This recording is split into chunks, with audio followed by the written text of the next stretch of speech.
Welcome to Business Smarts Radio with Tom and Dr. Dave, where we bring you the clean approach to building your successful business. And when I'm talking about clean, I'm not talking about spick and span and dust mops. And I'm not even talking about toilet paper. We're talking about clean. All our podcast is about the acronym CLEAN. It's communications, communication, leadership, engagement, And no drama. and no drama. So today we're going to talk about our episode is about grounding thoughts for unsettling times. Because honestly, today there's a lot going on with the coronavirus, the COVID-19 outbreak, and all of the just ever changing uh, conditions on the ground that are there. And we just wanted to at least try to bring some, like you said, some grounding thoughts, a voice of reason, a few tips, hints, and ideas, and just some of our thoughts on this. So, Tom, tell me a little bit about some of the. You were talking to me before the show about some of the conversations that you had had. Well, certainly there's a lot of noise that's out there. People are looking on YouTube, they're looking on social media, they're getting a lot of information that may or may not be accurate. And so that causes a certain amount of uneasiness. In some cases, people get even panicky, and that is creating some issues for a lot of business owners today as well as individuals. And I think before we go any further, Dave, let's be clear. So that COVID-19, what does that mean? Some people don't know what that acronym stands for. Okay. Originally, we all heard the coronavirus, and we still hear people talk about the coronavirus, and then you see the acronym that's out there, COVID-19. And so, what it is for people that don't know is you have the coronavirus, CO for the corona, and then VI for the virus, and then disease, because it's technically coronavirus disease. And the 19 is when it originated, 2019. Okay. So COVID-19 is just the coronavirus disease from 2019, and that's what they went back and they wanted to give it a particular name for the strain, Mm, and that's what they named it. So when you makes see sense. COVID-19 around and coronavirus, that's kind of where the name originated from. Absolutely. So, and then one of the things we want to do today on today's program, realizing the present uncertainty that exists, we're going to talk a little bit about some things you can do as a business owner, as a team member, to just get a little more level-headedness and be able to approach this situation with a little more calm and realizing that there's a beginning to everything, there's a middle, there's an end. So that we're going to be going through some things, but let's do it in a way that's allows us to come out on the other end in actually better shape and better prepared for anything in the future. So in a sense, this is a testing time, as some people have said. Absolutely, absolutely. Because even during the times of 9/11, there's a lot of folks that are Sure. around now, the younger people, they were not around during 9/11 when all of that, or they were too young to remember it. But even then, think about it. Everyone was after the initial uh, incident. The government was encouraging people go out, spend Mm, money, go to movies. It was almost the opposite of what they're talking about now. Stay in, yes. don't go Hmm. out, keep that social distancing. And so that's it's funny how the guidelines change, even though the kind of that same sense of uncertainty, what's going to happen. Hmm. The guidelines and what they're recommending may be completely different. And so Hmm. to me, it's super important to get information from credible sources and to make sure and just pay attention to the guidelines that they're putting out and really be able to adhere to those the best you can while try to keep your sanity. Yes, keep your sanity, be reasonable, but recognize that there are people that are experts on this topic and this experience, and they're giving us some guideposts, and we need to follow those guideposts just to make it a safer world for ourselves. And it's like the old oxygen mask analogy. You can't take care of yourself first. How are you going to take care of other people? So that's important. This is very true, and that was one of the things that is just an outstanding analogy because we had something very similar to that when I was in the fire department. Was they always talk to us about not running. Hmm. Your fire and EMS are like, don't run, and I was that's how I was always brought up. And Hmm. at first you're thinking, okay, well I've seen all these people on TV, and they're running, they grab the bags and they're running to the emergency, and people look at you and they're expecting, why aren't you running? Why aren't you doing more? Well, the problem is if you run, Mm. what happens if you trip, fall, sprain your ankle? Now you can't, just as an example, now you can't do anything to help the person that you're there to help. Now what ends up happening? So you're one unit. That one Mm, unit go into one particular incident to help mm, one person. Okay, now all of a sudden you're hurt. They're going to have to call somebody to help you, and mm, they're going to have to call somebody to help them because you hmm. can't help them now. So now you're down 3 units, and you put a tremendous strain on the resources that was completely unnecessary. Uh-huh. Now think about that. How are you taking care of yourself? Proper sleep, proper nutrition, just proper socialization. Because I mean, Mhm. we're all saying you stay home, work from home, and not every profession, not everybody can work from home. Right. But where you can, you know, where are you reaching out on the phone to people? Where, or reaching out via Zoom like we are now, or Hmm. Skype or some other mechanism, or like I said, just interacting with your neighbors. Like you were mentioning before, you said, tell me about just simple interaction this morning with your neighbor that I Sure. just thought was very appropriate. Well, hadn't seen her in a few days, but my neighbor was driving towards her driveway. She's just next door, and she stopped in the street. I was in my driveway, so we had a good 25 feet between us. But just the fact that we were able to converse, reassure each other, find out what was going on with her family, my family, and just the fact that we had that chance to interact as human beings, that gave us each a little bit more of a calming sense, just knowing that, hey, she's all right, her family's all right, my family's all right, and the world is still okay. Okay, we're not going off the deep end here yet. Not that Yeah, we will, but we need to be able to remind ourselves that we need to keep calm. yeah, and I as much as I'm a huge fan of digital platforms and Zoom and such like that, and it's a great interaction. Mm, It's never the same as person to person talk. hmm. And like I said, and even the person to person with that appropriate social distancing, the recommendations are 6 feet. Hmm. So still, you're sitting across a table. You got an 8 foot round table. You're sitting across the table from somebody. You're more than appropriate distance from them, but then you're still able to have a conversation, and it makes it really nice. And it depends on kind of where you're at and what your state, because every state has a little bit different guidelines. I'm Mm-hmm. here in Virginia, and in Virginia they have, at least as of today, the 20th when we're recording this, Hmm. they still have where no gatherings of 10 or less. The Hmm. CDC guidelines, Centers for Disease Control guidelines of no more than 10 in a crowd or less. And so whether that's for training, whether that's for just gathering or whatever. So restaurants can be open if there's no more than 10 in there and they're appropriately distanced. Same thing. Movie theaters can be open as long as there's no more than 10 per theater and they're appropriately distanced.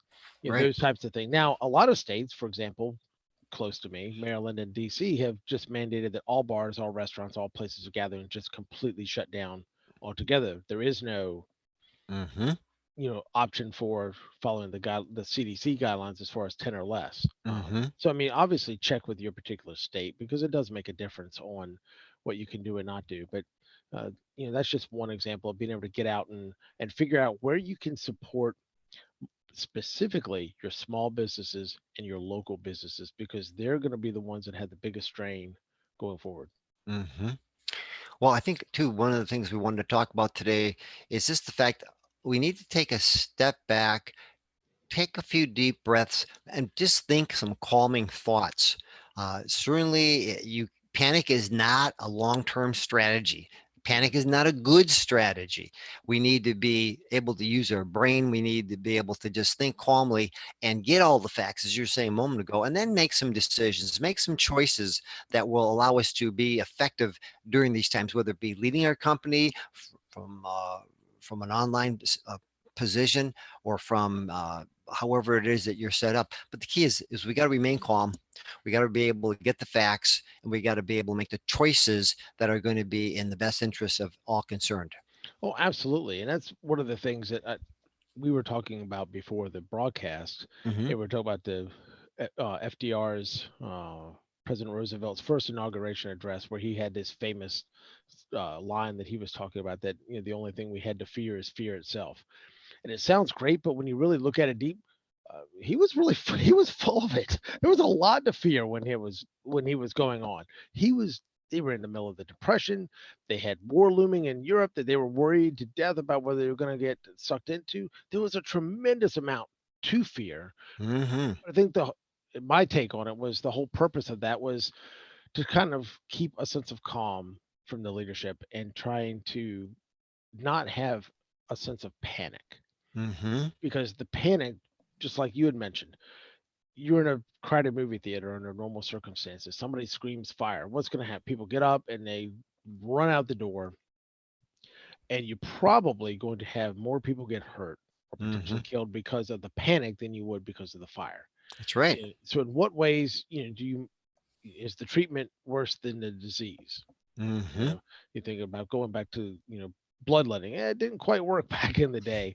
The treatment was much worse than the disease, and but Mm-hmm. but I think FDR's point was very well taken. That yes, in reality, there's a lot to worry about, but one of the most dangerous things that you can have is a sense of panic and not Mm. have that sense of calm resolve to get the facts, follow the guidelines, do what you need to do, but also figure out how you can go and help others in this Mm-hmm. time too. And I think that sentiment of that sense of calm was really what we wanted to try to really talk about Oh today. yeah. And another thing I'd like to add to that, Dave. Remember, Dr. Eric Plasker, he made the quote some time ago saying that it's not so much that when it comes to dealing with uh, tough situation, it's not so much dealing with the tough situation that's the problem. The real problem for us is coping with how we think we're going to Mm. cope with that situation. So It's the anxiety that comes with,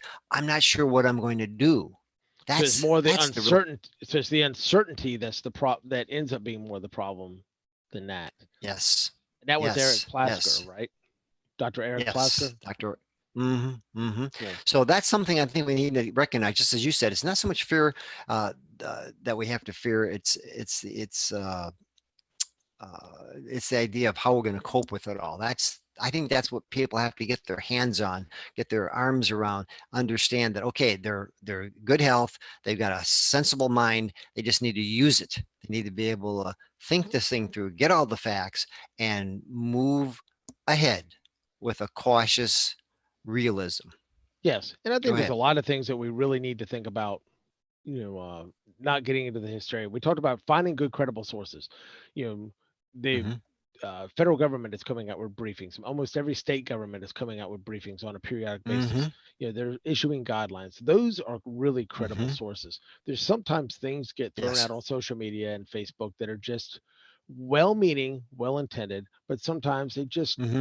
aren't as credible as people see them. They look good in their heart. They mean well, and share something. But like there was one particular thing I saw that was shared, and it was talking about workers' benefits and different things Mm. coming from the government. The website ended up being from Ireland, so it Sheesh. wasn't so it wasn't the Totally fact, but inappropriate. they meant well. They were trying to Right. help, but sometimes before you share information, it's nice to maybe click on the link and read through the whole thing yourself. Just take that Hmm. maybe 2 or 3 extra minutes Hmm. to do that. Also, I posted something the other day that I thought was pretty appropriate, especially for the times, and I wanted to kind of share that as here Yeah, too. And please.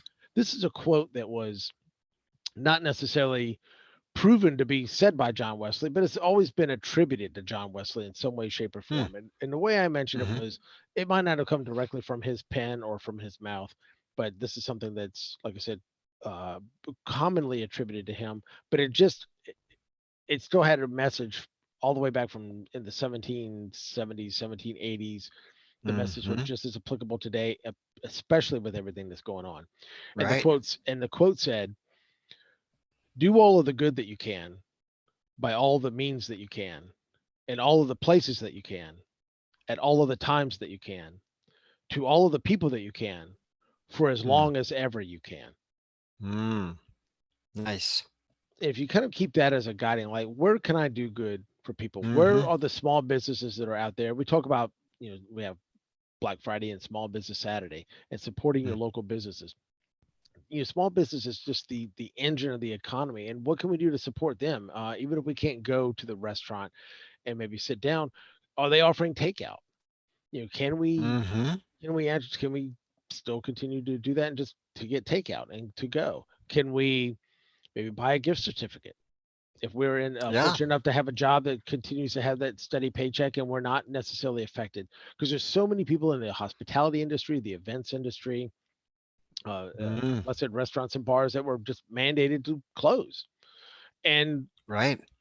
and they don't have a paycheck coming in, or maybe they had the employer was able to lay off, and I'm saying this in a good way. If there's expanded Hmm. unemployment benefits for the workers, a lot of people are being told, hey, it's better to lay your people off now because they'll get more than trying to spread it out and try to give them a couple hours here, a couple hours there, and piecemeal it, especially for servers and such like Hmm. that.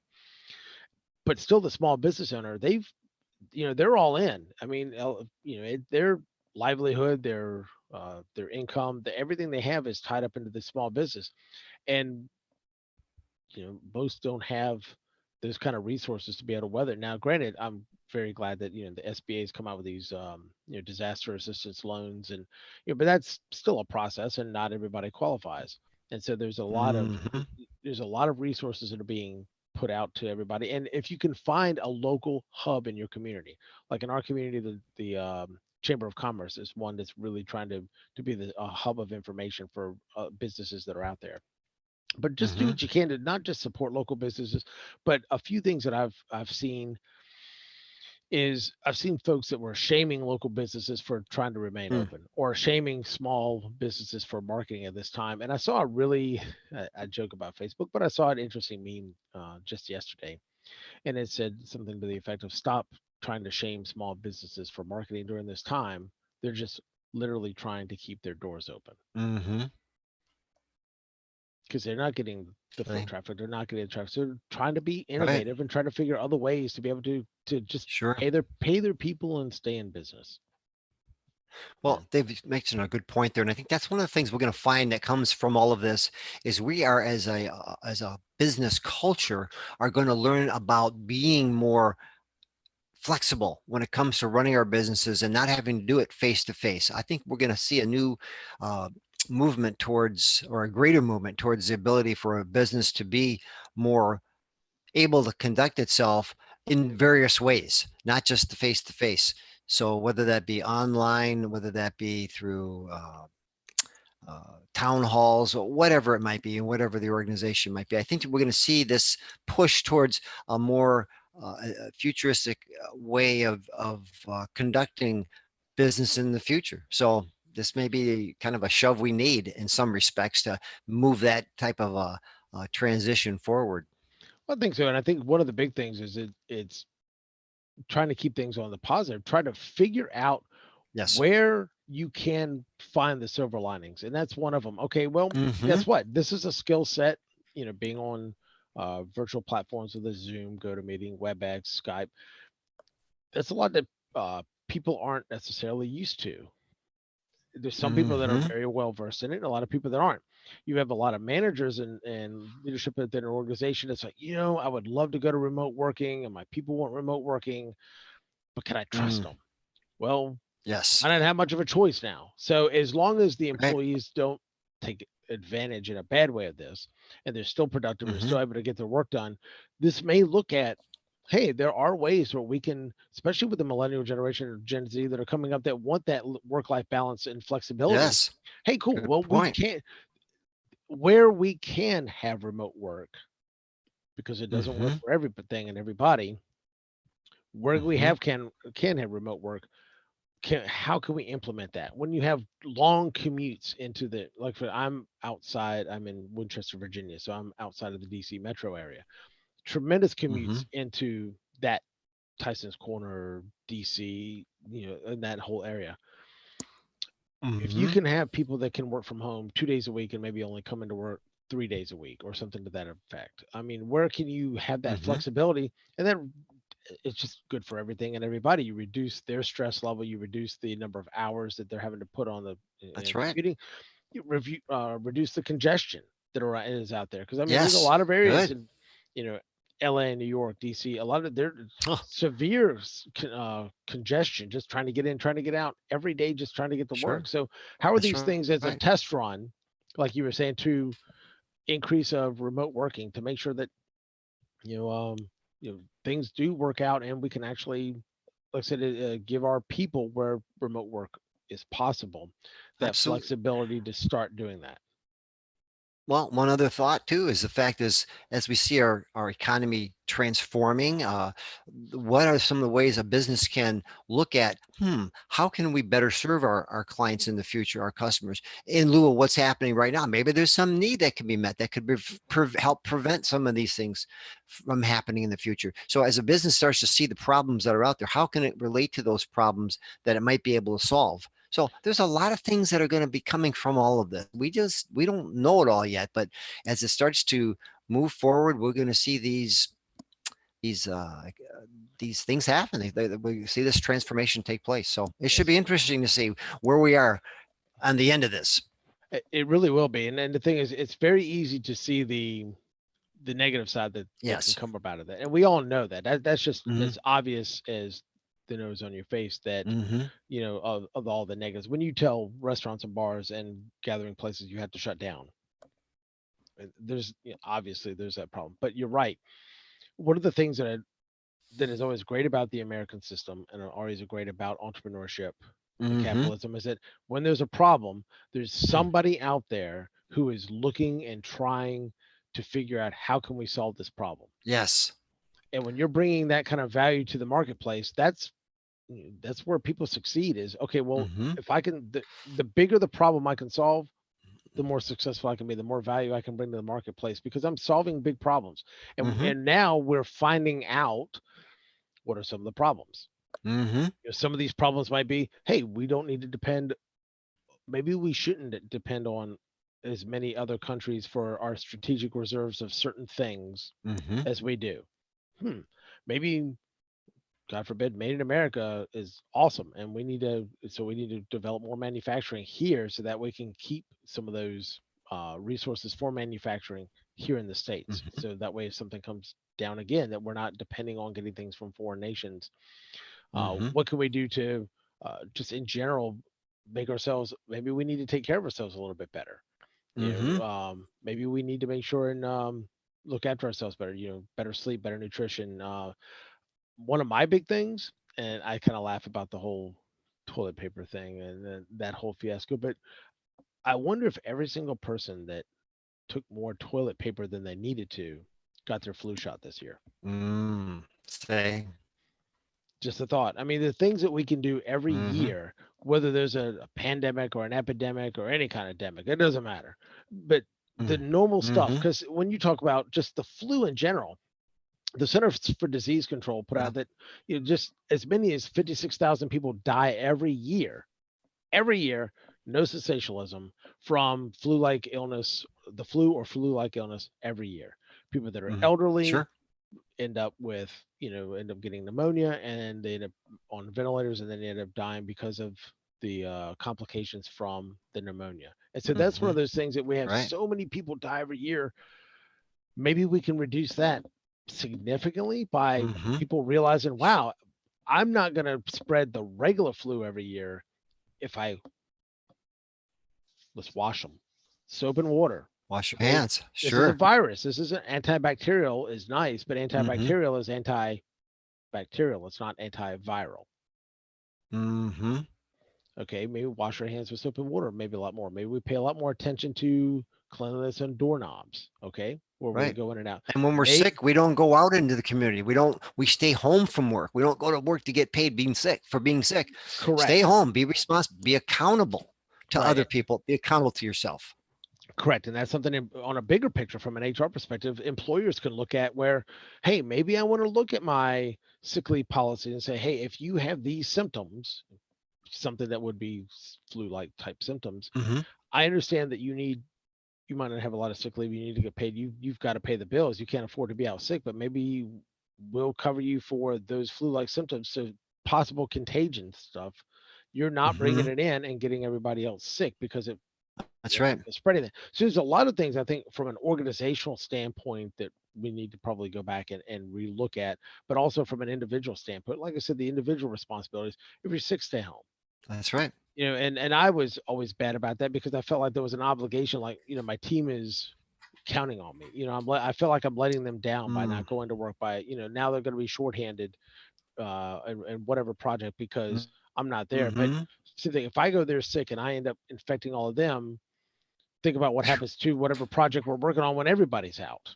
Right. And Nobody they can come to take work. that home and then their family gets sick. And then this whole Exactly. effect that comes from that. So I guess this makes a lot of sense, Dave. As far as our listeners are concerned here today, I guess there's a number of things we can kind of summarize and just kind of let them think about once this they have some time to ponder what we've talked about today. And I guess one of the first things I'd like to mention is be aware, get the facts from credible sources, and Yes. recognize that you have to take responsibility yourself to implement those recommendations or guidelines. That's one of the first things. What else should we be doing? I think that's one of the biggest things is I think in general, obviously taking responsibility for getting credible sources, making sure you, to the best of your ability, vet some Hmm. information before you share it on social media, and Yes. be Hmm. kind to people. Don't Yes. We're really bad, just people in general. We judge ourselves by our intentions. We judge others by Hmm. their actions. So we see a Hmm. business open and, oh my God, why is this business still open? This is awful. They should be closed. Blah blah blah. Mm. And they start just just whipping up this frenzy on Facebook. Hmm. Do Hmm. you And then you have a couple of, it was a thread that I saw the other day. It was just disheartening because you had a couple of people that were just trying to talk common sense. Hey, guess what? Hmm. They're complying with guidelines. It's under 10 people. They're all the things that they are supposed to be doing, they're doing. They're just trying to keep people employed and they're trying to keep the doors That's open. right. And So those are that's a things great where, point. exactly. And so, don't shame small businesses for Hmm. marketing now and be they're just trying to keep the doors open. And if people are blatantly, if the different situation, the movie theater was operating as normal and they were putting 200 or 300 people in each of the theaters, and so you had a couple thousand people in there at any one Hmm. time, or a couple hundred people at any one time, I get it. Mm. Yes, they're not doing it. Shame them. Just like the things with the kids at the spring break, you've got thousands of kids that are going down there like, I don't care about the coronavirus is not going to keep me from partying, and Hmm. they're going down there and they're gathering in Irresponsible. the right, irresponsible, gathering these huge masses. Yes, those are the kind of behaviors that you do want to call out, but just Mm. people trying to stay open and keep their business open and be thoughtful and mindful of small businesses. We Hmm. always have been in the past. This is a great time to be mindful of small business now. What Right. can you do to support your local small business and Absolutely. help them keep afloat in this time of uncertainty? Right. And to hitchhike on that, to reach out to people, just call them on the phone or connect with them on your iPhone, whatever it is. But this is a time when we're asked to stay indoors, to at least reach out, keep those connections with the people you know and love and that are part of your network, whether it be family or your work environment. And it helps to keep a person's attitude up by knowing that someone's out there cares about them and they're connecting with them and being able to communicate on a regular basis. That does a lot to keep a Yes, person's attitude positive, more absolutely. positive in these times. And I guess maybe one last thing we should mention on this, we didn't get into it, but keep a sense of humor going in your life. Look for the humor in things. Be able laughing helps produce those endorphins within us, helps us feel better. That's a good thing. Look for the humor that you can find and experience that. Yes, now that is great, especially when it's something that's not just because people are laughing and have humor doesn't mean they're making light of the situation. Hmm. That's the thing. You're not being disrespectful of the situation by trying to bring some humor into it. I laughed because we were talking before the podcast. I saw a video where it talked about they were doing the math on Mm. the toilet paper hoarding, and they were like, okay, here's a pack of Charmin 6 pack. It has so many pieces of, it has so many rolls in it, and every roll has so many sheets, Mm. and it was calculating how many sheets per. And so he figured it out. Okay, well that would mean you could use the restroom X number of times Hmm. per pack. And Mm. so for all the toilet paper everybody was buying, you would almost have to. It was almost. Oh, it was well over 180 times a day you would have to be using the restroom to need that much toilet paper. And it was Huh. just a little bit of humor on Hmm. just on the hoarding aspect of people walking out with initially 10 of these Mondo packs of toilet paper from Costco and just cleaning them out. It just, you think about, wow, you need to change your diet. Are you just picked up the wrong virus, because this is Right. not an intestinal virus. This is an upper respiratory virus. That's Like, right. are you using it as Kleenexes instead? I mean, what's the deal with this? So Mm-hmm. I just laugh. I say anytime you can keep a good sense of humor and Mm-hmm. still be respectful is good. And I want to close one last thing with the listeners. I want to go back Mm-hmm. and just repeat the quote that was attributed to John Wesley, because I just think that's very important as we close, that we talk Yes. about that. So just like I said, there's all sometimes common sense isn't that common, and sometimes people can get into a panic. But if you take a deep breath and just remember, do all the good that you can by all the means that you can, and all the places that you can, at all the times that you can, to all the people that you can, for as long as ever you can. I think we're going to be in a much better situation, and I think that we're going to come out of this and learn some lessons and be a net positive. So that is all we Well have said. for things, and that is all we have for Business Smarts Radio, where we bring you the clean approach to uh, building your successful business. And we talk about clean. We're talking about everything in our podcast has to do with communication, leadership, engagement, And no drama. and no drama. So we will see you at the next episode. Thanks. Thank you.